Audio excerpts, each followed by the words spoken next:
Hi there, I'm Brooke Baldwin, live here in Destin, Florida, where we are covering the official landfall of Hurricane Michael, Category 5 hurricane with winds at 155 miles per hour. That is several miles per hour shy of Category 5. I am joined by two of my colleagues, Erica Hill, who's with me here, not too far from where I'm standing in Destin, and also really who's feeling the brunt of it, John Berman, who is at Panama City Beach, Florida, just about 40 miles to my east. John Berman, I'm going to send it straight to you. All right, Brooke, thanks so much. Panama City Beach feeling the full force now of Hurricane Michael. We have sustained winds here of 100 miles per hour or more, gusts of 120 miles an hour. The official landfall of Hurricane Michael happened about 40 miles east of where I am near Mexico Beach with winds of 155 miles per hour. As Brooke was saying, that's just 2 miles per hour short of being a Category 5 storm. When all is said and done, it may prove out that Hurricane Michael did make landfall as a Category 5 storm. You can feel the ferocity. I'm sorry, I'm walking around here very gingerly trying to make sure that there is no flying debris coming my way. People who've been watching for a few minutes know that behind me there used to be this metal railing, this iron railing that was cemented to the ground here. It was uprooted and bent over and pulled the cement with it. That's just how strong this wind is. And there goes another piece of the metal siding flying by here behind me. 100-mile-an-hour winds will do that. It will be sustained like this, we understand, for a full couple of hours. Panama City Beach, where I am, is the most populated area, feeling the full force of the storm. Some 12,000 people live in Panama City Beach. The city manager told me he estimates about half of those did leave, but that means there are several thousand people still trying to ride out this storm.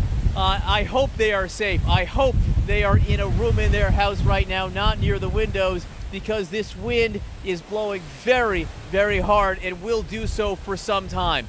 As I said, we did have an official landfall from Hurricane Michael a short time ago. Let's get the details on that. Jennifer Gray joins us from the Weather Center. Jennifer.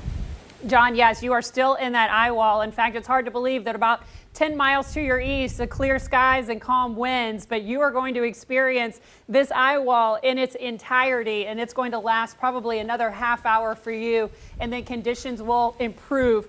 There was a 130 mile per hour gust at the Air Force Base just to your east, and that is before the gauge broke. So most likely the winds were much, much higher. Of course, in Panama City Beach, we had a 116 mile per hour gust. You have sustained winds of 100 miles per hour, possibly even higher. This is the third lowest pressure of a storm as it's made landfall. That's how we measure the intensity of storms. We measure it by the pressure in millibars. We also measure by the winds. The pressure in this storm is so low, it's the third lowest, or one of the strongest storms ever to make landfall. This is just behind the Labor Day storm in the Keys, which was in 1935, and the Camille in 1969. So it just gives you perspective of how strong this storm actually is. The eye is on shore now, so that eye wall will slowly start to weaken as it continues its track to the north. It's going to take some time, though, because the storm is so strong and it has so much momentum along with it, and it's going to continue to track on into southern Alabama as we go through the afternoon and evening, or southern Georgia rather, as we go through the afternoon and evening hours, and this will most likely be a Category 2 at that time. So I don't want people that the storm hasn't impacted yet to be caught off guard with that, because we are going to see a very powerful storm push very far inland. But the storm surge is not over. Points to the east of that eye are experiencing 6, 7, 9 feet of storm surge. In Apalachicola, we have a report of over 8 feet of storm surge already, and that's just going to continue to rise over the next couple of hours. So, John, for the next half hour or so, you are going to be in the brunt of it, and then as the storm lifts to your north, conditions will gradually start to improve. But be very, very careful, especially those trees around you and flying objects. You can't duck out of them fast enough. All right, promise we will be careful here, Jennifer. I'm sorry, my mouth not working too well with the rain and the wind pounding it. fascinating that this storm will be a Category 2 storm, even as it moves well inland where people may not be as ready as they are here. And I'm not even sure people in Panama City Beach were quite ready for what's happening right here. The eye of the storm, as Jennifer said, passed east, a little bit east of where I'm standing right now. They got even worse than what we're getting here, and here is pretty bad. Let's go to Gary Tuckman, and I'm not sure I'm saying this right, but Sopchoppy, Florida. Gary. John, you are saying it correctly, Sopchoppy, Florida. When we arrived in this little town, we've been driving all over looking at what's going on east of where you are. When we arrived here, we had a temporarily frightening moment that turned comical. We thought we saw someone severely hurt in the street. It turns out it was this King Kong who was lying on the street, an advertisement for Sopchoppy Pizza, which is this building that was built in 1912 and has survived all these years. 1912, by the way, trivia, folks, same year that Fenway Park was built. And the worst is about to come here. We hope Sopchoppy Pizza does okay. But this is the town.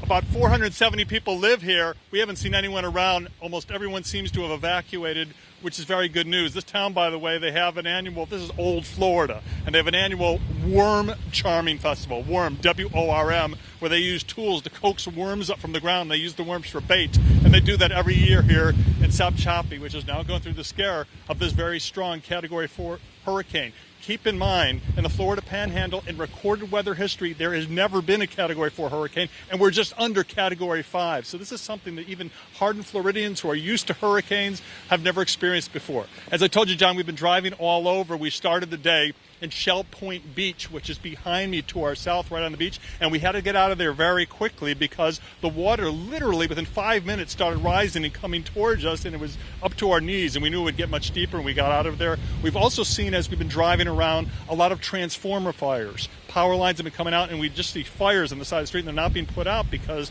the fire officials aren't out right now. Everyone's taking care of their families and being careful and taking care of critical situations. So right now the situation is still scary. Near the coast, we think it's dire because the water is so deep, and people are just waiting to see what happens to their homes and what happens to their livelihoods. John, back to you. All right, Gary Tuckman in Sopchoppy, Florida. Gary, I didn't hear too much, but I heard you say Fenway Park. I put a smile on my face in this storm knowing that the Red Sox won last night in advance. We'll leave that aside. Gary was talking about the sound of transformer explosions. These hurricanes have sounds, the roar of the wind, which you can hear, but also the blasts as transformer after transformer blows. And that is when people lose power and lose power for some time. That is the expectation here. As Jennifer Gray was saying, we're getting winds north of 100 miles per hour, gusts of 120 miles per hour. Brian Todd, also in a different part of Panama City Beach. Brian, give us a sense of what you're feeling. John, some really ferocious wind hitting us right now, about a block inland from the coastline. We had to move in a block just to get away from the storm surge on the beach because the beach where we were was just too dangerous. But look at this. This isn't too safe either. If you go down the street here, we can see these power lines shaking. That one over there looks like it's about to come down. We've heard transformers blow around here. As you mentioned that you've heard them blow, there are a couple of transformers here that are in real danger right now behind me as these trees are starting to contort. Check out over here to your right, my left. I'm going to refer over here. Look at the violence with which these trees are being shaken. That one tree over there, a very sturdy tree, just snapped in half. This house here already starting to lose some shingles and is threatened by these pine trees, which could snap at any moment. They've really been bending and shaking in the wind right now. We mentioned that this came upon this area very quickly. 150 mile an hour winds, just 2 miles an hour shy of being a Category 5 when it hit landfall at Mexico Beach, just east of here. That is not necessarily surprising in the context of today, but it is surprising overall for officials who said that they're just amazed at how quickly this storm gathered strength.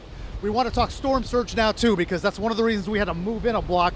Where we were earlier, right on the beach, the storm surge was at very dangerous levels. We pulled in a little bit now. We're going to try to move out in a little bit. Hold on. I might have to come a little bit in toward the camera just to get out of the danger here. There is debris flying all over the place. That's another thing you have to constantly look out for. I'm just under the lip of the garage here, so I'm a little bit protected. But look at that. I mean, we got palm fronds flying all over the place. I was just hit by some debris from these trees over here. The storm surge could hit 11 to 13 feet, John. That means that these streets here could be flooded very shortly. But the mayor of Panama City Beach and the city managers say that they are fairly confident that the levels here, that the elevation levels are fairly healthy. They think that they can withstand the storm surge, but when it gets to 11 to 13 feet, as it might, that's going to be a real challenge to try to withstand some of that flooding, John. But again, very, very violent winds just hitting us here a moment ago, and if you're out right now, you just cannot be. Every sheriff and every local official is telling people don't even step a couple of feet away from a solid structure. Yeah, stay inside and stay inside for a long time, because even as this wind passes, which is showing no sign of passing anytime soon, it's going to be some time before the roads are safe and the debris is cleared, the power lines moved, all of that to worry about in the coming hours as Hurricane Michael passes through here. Again, remember, no Category 4 storm has ever hit the Florida Panhandle, and this storm made landfall a short time ago with wind speeds of 155 miles per hour, just 2 miles per hour short of a Category 5 storm.